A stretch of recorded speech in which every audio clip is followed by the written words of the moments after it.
Indian energy exchange देश का इकलौता लिस्टेड एनर्जी एक्सचेंज है और कल बाजार बंद होने के बाद देर शाम नतीजे आए थे इस एक्सचेंज के। आय में रही है 13% की बढ़त, कामकाजी मुनाफा भी 12-13% बढ़कर आया है।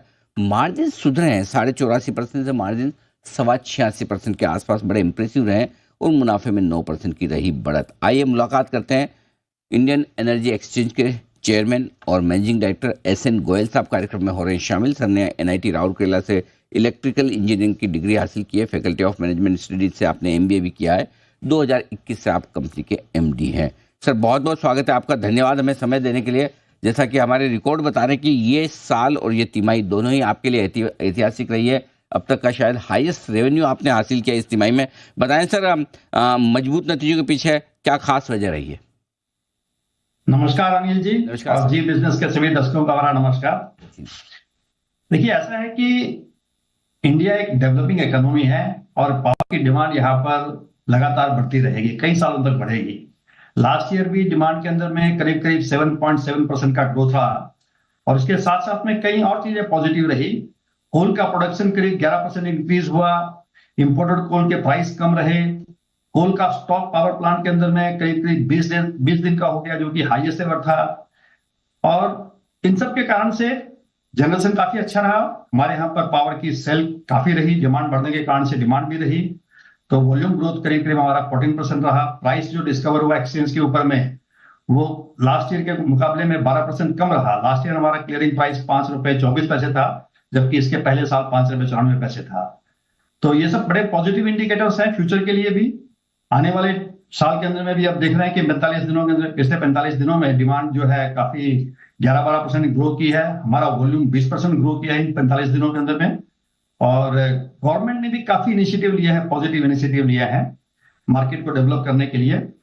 अभी रिसेंटली गवर्नमेंट ने एक इनिशिएटिव लिया था जिसके अंदर में उन्होंने कहा है, एक रूल अमेंड किया है इन्होंने, कि जो भी पावर प्लांट है जिनके पास में पावर परचेज एग्रीमेंट है और उस एग्रीमेंट के अंदर में अगर कोई डिस्ट्रीब्यूशन कंपनी या कोई बेनिफिशियरी पूरा पावर नहीं खरीदता है, तो वो जो यूआरएस पावर है उनको एक्सचेंज के ऊपर में सेल के लिए ऑफर करना पड़ेगा। और इस कारण से हमारे पास में पिछले 3 महीनों के अंदर में रोज के 50-60 एमयू जो है सेल बिड आ रही है। तो इससे काफी लिक्विडिटी के अंदर में इंप्रूवमेंट हुआ है और मुझे पूरी उम्मीद है कि आने वाले टाइम के अंदर में भी ऐसी सिचुएशन बनी रहेगी और हमारा वॉल्यूम ग्रोथ रहेगा आगे भी जी। हमारी प्रॉफिट इस बार जो है करीब 341 करोड़ रुपीस थी स्टैंडअलोन बेसिस में, जो कि 16.7% ग्रोथ था लास्ट ईयर के कंपैरिजन के अंदर। ओके, परफेक्ट है सर। गोयल साहब, मार्जिन्स पर राय लेना चाहूंगा। मार्जिन्स अच्छे इंप्रूव होकर 87% के करीब पहुंच रहे हैं आपके। क्या 86% के ऊपर हैं? क्या उम्मीद की जाए कि इन लेवल्स पर मार्जिन्स मेंटेन रह पाएंगे इस साल के लिए?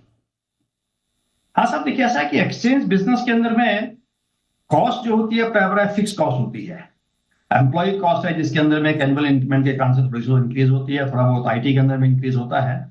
तो अगर वॉल्यूम ग्रोथ 15-16% है तो एक्सपेंडिचर इंक्रीज 10-12% से ही होता है। तो इसलिए डेफिनेटली है कि मार्जिन तो बने रहेंगे, इस पर इंप्रूव ही होने की उम्मीद है, नहीं तो इतना तो डेफिनेटली मेंटेन हो जाएगा। गोयल साहब, आपकी कंपनी के नंबर्स तगड़े हैं, हाईएस्ट एवर रेवेन्यू प्रॉफिट आप दर्ज कर रहे हैं, बिजनेस बहुत बढ़िया है, लिस्टेड में एक तरह से आप मोनोपोली बिजनेस। जितने फंड मैनेजर से मैं बात करता हूँ सब कहते हैं कि बहुत सस्ता स्टॉक है, परफॉर्मेंस जबरदस्त है। लेकिन ये डीकपलिंग वाला मामला जिसकी तलवार लटकी हुई है, जब तक ये ना हटे तब तक हमें डर लगता है कि शेयर खरीदें या ना खरीदें। तो ये कब तक आपको फाइनल ये समझ में आएगा कि हाँ भाई अब रिस्क खत्म हो गई है?